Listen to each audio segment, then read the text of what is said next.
السلام عليكم. الاشتراك في القناة مهم بالنسبة لنا، وتفعيل الجرس أهم.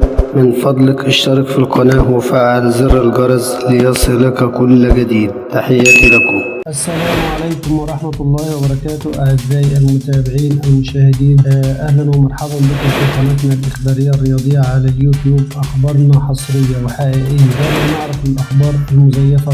قناتنا تعتمد على المصداقية وليست الأخبار المفبركة من أرض الواقع. وزي ما انفردنا الأخبار محمد الضوء كريستو وخالد عبد الفتاح، أيضا بننفرد مجددا بالصور الأولية لصفقة مروان عطية لاعب الأهلي الجديد مع أمير توفيق. ولكن قبل ما تشوف الصفقة الجديدة والتيشيرت والكلام ده، فضلا وليس امرا، عشاق القلعه الحمراء نعمل اشتراك في القناه ولايك وتفعيل زر الجرس.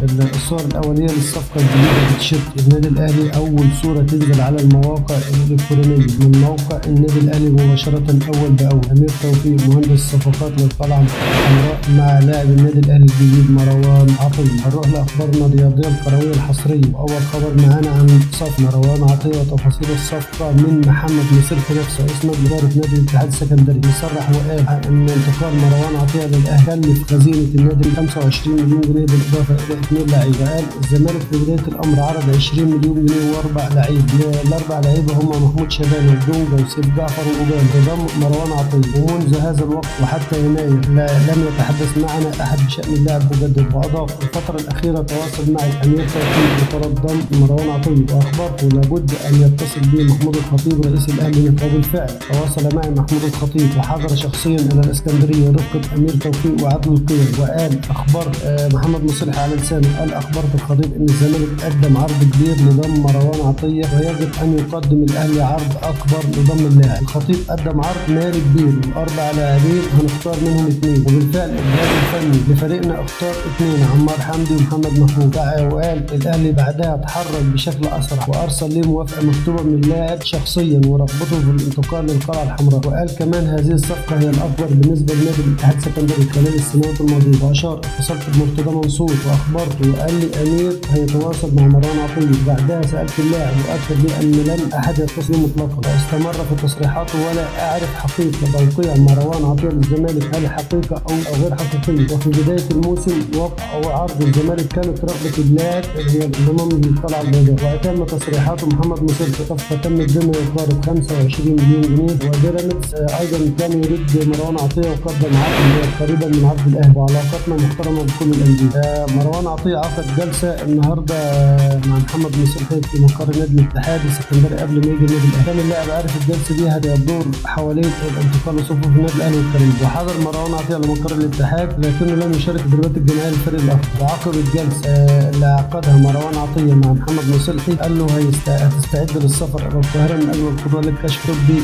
النهارده الثلاث للنادي الاهلي. وبالفعل حضر مروان عطيه للنادي الاهلي، وخلال الساعات الاوليه هيفصح النادي الاهلي عن الصفقه وقيمه التعاقد والكلام ده كله، ونتكلم عن السفر. نروح لقرار اتخذه اعضاء مجلس اداره النادي الاهلي النهارده، وهو النادي الاهلي ومجلس ادارته بيعتمد قرار شطب عضويه هناء حمزه وابراهيم عيسى بشكل رسمي. ده كان المفروض كان حصل من زمان. النادي الاهلي بيبلغ فروع المختلف في شطب عضويه هناء حمزه بعد هجوم على النادي الاهلي وادارته بسبب ازمه بنتها الاخيره وانتقالها لصفوف فريق الطايف بالزمالك، الى جانب الاعلامي ابراهيم عيسى بعد تصريحاته في البرنامج البرامج المختلفه في القنوات الفضائيه التي اعتبرها مجلس الاهلي تسيء للقلعه الحمراء وجماهير النادي. وادرك الاهلي شطب هناء حمزه وابراهيم عيسى ضمن جمعيته العموميه الاخيره التي لم تكتمل، وهو ما يعني تفويض الاعضاء لمجلس الاداره لاتخاذ اللازم، وهو ما يترتب عليه اعتماد قرار الشطب. وكان الاهلي قد اتخذ هذا القرار في 14 نوفمبر بشطب هناء حمزه وابراهيم عيسى من عضويه النادي الاهلي نهائيا. اللاعب كريستو خارج قائمه الاهلي المبدئيه لسبب، خارج قائمه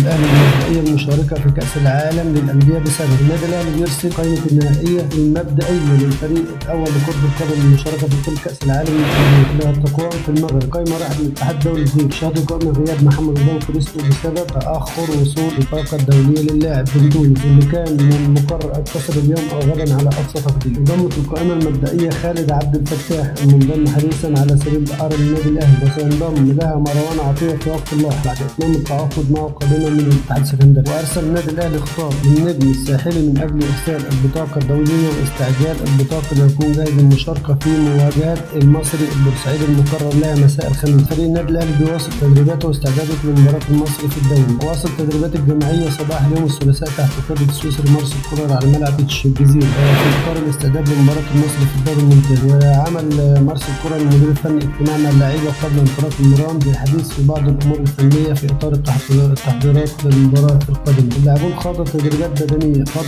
بدنية مكثفة في بداية المران الجماعي تحت إشراف أندرياس أندويا مخطط الأحمر. وميشيل يونكون كان بيقود تدريب حراس المرمى زي ما احنا عارفين، وتدريبات مكثفة محمد الشناوي وعلي لطفي وحمزة علاء ومصطفى محمد. كمان بيقدم محمد عبد المنعم مدافع الفريق تدريبات منفردة بالجري حول الملعب وجلسة تأهيل في الجيم ضمن البرنامج المحدد له للتخلص من الإصابة التي لحقت به مؤخرا. وبالصدفة كان بيتواجد أكرم توفيق لاعب الفريق في ملعب التتش بعد ما عمل العملية الجراحية في الرباط الصليبي تحت إشراف الدكتور أحمد أبو عبلة طبيب الفريق. ووفقا للبرنامج المحدد لأكرم توفيق يعمل برنامج علاجي حدده له الطبيب أحمد أبو عبلة. ويستعد الأهلي لمواجهة فريق المصري في 7 مساء الخميس بكرة إن شاء الله المقبل على ملعب برج العرب باسكندرية.